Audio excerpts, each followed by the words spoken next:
பெட்டரோட ஆரா ஈவின்ற ஒரு electric motor cycle பற்றி தான் பார்க்க போகிறோம். இந்த எலக்ட்ரிக் மோட்டார் சைக்கிள் பற்றி எனக்கு தெரிஞ்சு நிறைய பேருக்கு தெரிஞ்சிருக்குன்னு நினைக்கிறேன். ஏன்னா வச்சுன்னா கொஞ்ச நாள் முன்னாடி நியூஸ் சேனலு அது இதுன்னு எங்கே பார்த்தாலும் இந்த ஒரு மோட்டார் சைக்கிள் பற்றி தான் பேசிட்டு இருந்தாங்க.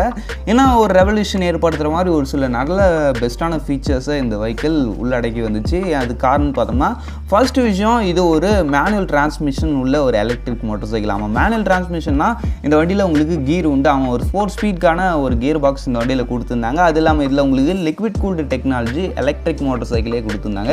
ஏன்னா இப்போ ஐசி இன்ஜின்ஸில் தான் லிக்விட் கூல்டு ஆயில் கூல்டெல்லாம் கேள்விப்பட்டிருக்கோம். இப்போ எலக்ட்ரிக்லேயே வந்துடுச்சான்னு கேட்டிங்கன்னா ஆமாம், உங்களுக்கு இப்போ எலக்ட்ரிக்லேயே லிக்விட் கூல்டு சிஸ்டம் வந்து அந்த மோட்டர்ஸ் ப்ளஸ் அந்த ஒரு பேட்டரியை கூல் பண்ணுறதுக்கு இதில் உங்களுக்கு ஒரு லிக்விட் கூலிங் சிஸ்டம் கொடுத்துருக்காங்க. நெக்ஸ்ட் விஷயம், உங்களுக்கு அந்த வண்டியோட டிசைன் பொறுத்த அளவுக்கு நல்ல ஒரு அந்த ஒரு ஃபீச்சரிஸ்டிக்கான டிசைன் எலக்ட்ரிக் மோட்டார் சைக்கிள் எப்படி இருக்குமோ அதை மாதிரி இருக்குதுங்க வண்டி பார்க்குறதுக்கு. அதுக்கடுத்து உங்களுக்கு வண்டியோட சேஃப்டி எக்யூப்மெண்ட்ஸ் பொறுத்த அளவுக்கு இதில் உங்களுக்கு சிங்கிள் சேனல் ஏபிஎஸும் கொடுத்துருந்தாங்க.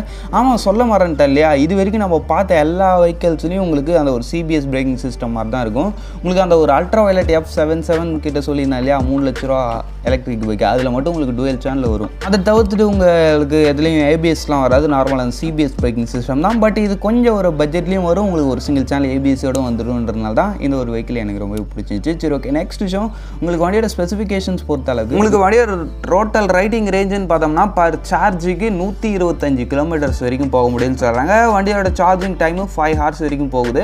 இதுலேயும் உங்களுக்கு ஃபாஸ்ட் சார்ஜர் ஆப்ஷனும் இருக்குது, அது இன்னுமே கூட கொஞ்சம் குயிக்காக இருக்கலாம். அதுக்கடுத்து இந்த வண்டியோட மோட்டர் பவர் பொறுத்த அளவுக்கு பார்த்தீங்கன்னா 10,000 வாட்ஸ்க்கான நல்ல ஒரு பவர்ஃபுல்லான மோட்டர் கொடுத்துருக்காங்க. அந்த மோட்டரை கூல் பண்ணுறதுக்கு இல்லை உங்களுக்கு ஒரு லிக்விட் கூல் சிஸ்டமும் இருக்குது.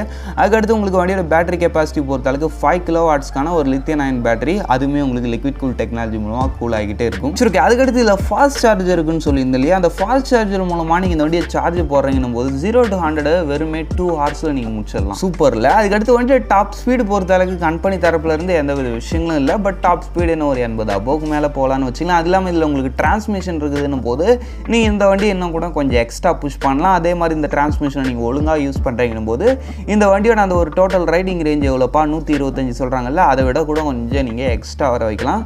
ஏன்னா அந்த டிரான்ஸ்மிஷன் ஒரு சில விஷயங்களில் கொஞ்சம் பெட்டர். அதுக்கடுத்து ஃபீச்சர்ஸை பொறுத்த அளவுக்கு இந்த காம்படிட்டர் லைனப்பில் ஒரு அளவுக்கு நல்ல செட் ஆஃப் ஃபீச்சர்ஸ் கொடுத்துருக்காங்கன்னே சொல்லலாம். சரி, ஓகே. ஆகமொத்த இந்த வண்டியோட ப்ரைஸிங் பொறுத்த அளவுக்குன்னு இருந்துச்சுங்களேன், உங்களுக்கு 1,73,000 கிட்ட வருது எக்ஸ்ஷோரூம் ப்ரைஸ். ஆர்டர் ப்ரைஸ் எப்படியும் உங்களுக்கு அப்படி இப்படின்னு போட்டு ஒரு 1,80,000 இல்லை ஒரு 1,19,000 90க்குள்ளே முடியும்.